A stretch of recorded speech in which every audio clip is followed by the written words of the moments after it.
SkillShare, the online learning marketplace juggernaut. The place to go if you want to learn to upskill your life. Or, if you're a creator, you have skills to share. Unless they're my skills, apparently. So, just recently, SkillShare has decided to, for whatever reason in their infinite wisdom, close all my classes. I'm a little bit upset about that, obviously. The reasons why? Let's jump in and have a look.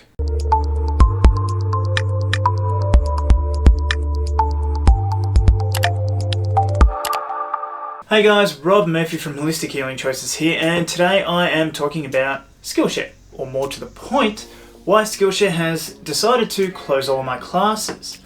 So they sent me an email saying that they've closed like the rest of my classes. I've had some stuff in the meantime with them, where I've uploaded a simple, easy to follow sort of remedial massage course.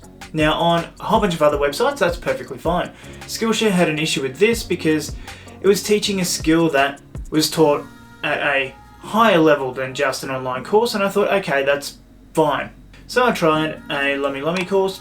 No, not going to fly either. Okay, they don't want to teach massage. But there was a plethora of other massage courses on there. Some have dwindled away now that I've had a little bit of a check. It was like I was just being singled out there. So the rest of my courses all revolved around NLP skills, neuro-linguistic programming for those that aren't aware, and other techniques that will help you to just basically enhance and improve your life. So none of that. None of that stuff that may be given by a professional, even though I am a professional. Now I get why they're doing that, but there are some double standards I feel still out there. And two, they got at me for the quality of my videos. Now this is a hobby, a second stream of income and whatever else for me. This is nowhere near my main effort.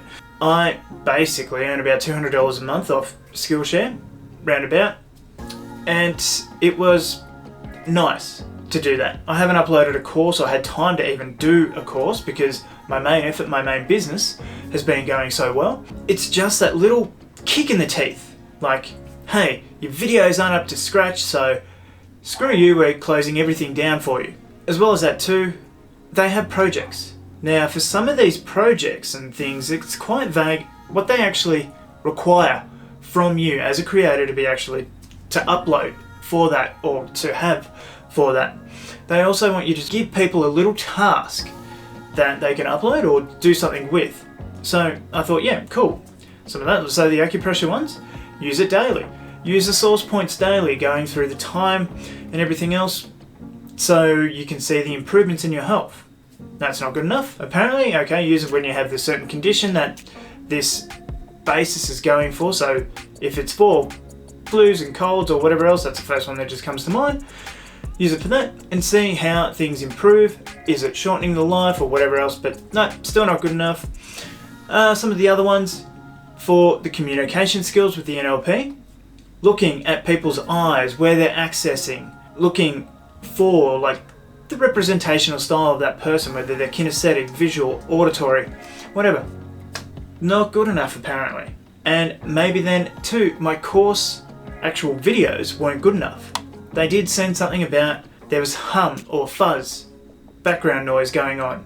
So this leads me to believe that unless you have a high level of income to be able to spend the money to soundproof everything, which I can't really in here because we're renting and so I can't stick foam and whatever else around, or high quality equipment, and this not being my main effort, I've got to have the money in the business for the business to spend on business things, because running your own business can be quite expensive, what it is. So I want to keep that there and not just spend all of my money on more modern equipment and everything else. I'd love to be able to do that. I'd love to be able to have the production quality of some of those people, but I just don't. So taking a look at SkillShare, I believe that, and two, in the instructors group that they had on Facebook, there are a lot of people who are experiencing this same sort of thing. Their classes being closed, you don't get no say in it, bam, you're out. A lot of people are taking their courses elsewhere, which is great to see that they've been able to do that and maybe even build their own websites and have more interaction with students as well, because one thing I found with SkillShare is that there's not a lot of interaction between you and the students. You upload your thing, they go watch your videos, and that seems to be about it. there's not a lot of other communications, such as like Udemy has, where you can send students new newsletters or other things about other classes that you're doing. It works a lot better on Udemy than it does on SkillShare anyway. I think too that they're trying to cut out some of the other payments that they just don't have the money to give to. So they're bleeding out money. So I've been told from a source, they're actually not making a profit. If this comes down to a couple of reasons. So one, they've got some big names on there. They've got some big YouTube stars on there like Marcus Brownlee and Lily Singh. So you can learn how to make better quality videos, blah, blah, blah. Maybe I should have taken those courses, who knows? Those guys are probably going to attract a more premium rate. They're probably going to get a little bit more than $200 a month. So there goes a fair decent chunk of their money into all that. And, you know, I watch Game Grumps. Game Grumps have been sponsored by SkillShare.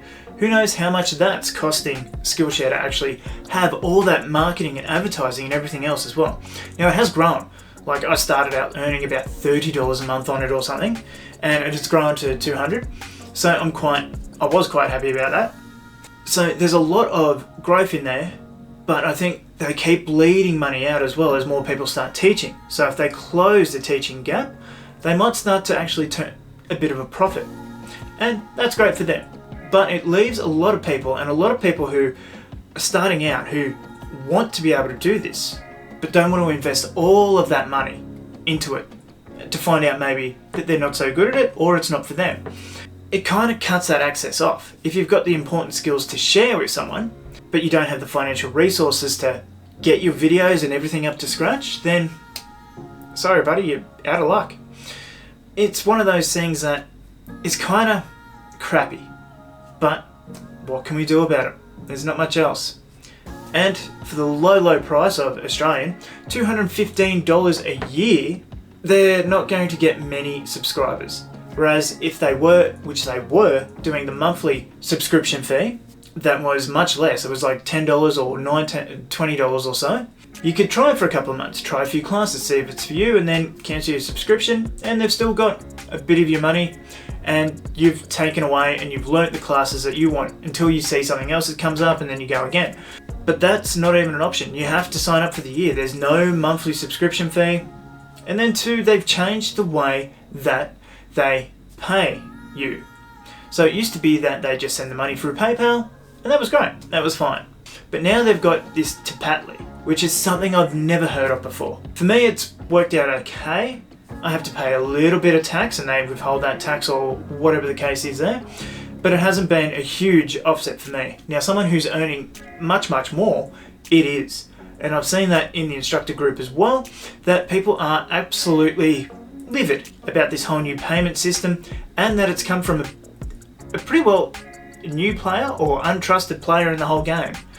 So, can I recommend SkillShare to people anymore? Only if you're going after really niche sort of things that they still allow you to have. And two, who's to say that if you get halfway through a course that they're not just going to close the access off to it? And no more course for you because it's not up to their standards. Even though you've been enjoying and learning and that was a course that you paid your money for, sorry champ, you're not going to get a refund for that. But anyway guys, that's my little rant about SkillShare. Can I still recommend people to it? Yeah. Will I still be uploading courses that meet these guidelines? I'll give it a go, but I'm not too hopeful in the meantime. But anyway guys, that's it for this one. What are your thoughts on the SkillShare changes that have happened? Do you support them? Do you not? Do you think the whole thing's overrated? Let me know down in the comments below, and I'll see you in the next video.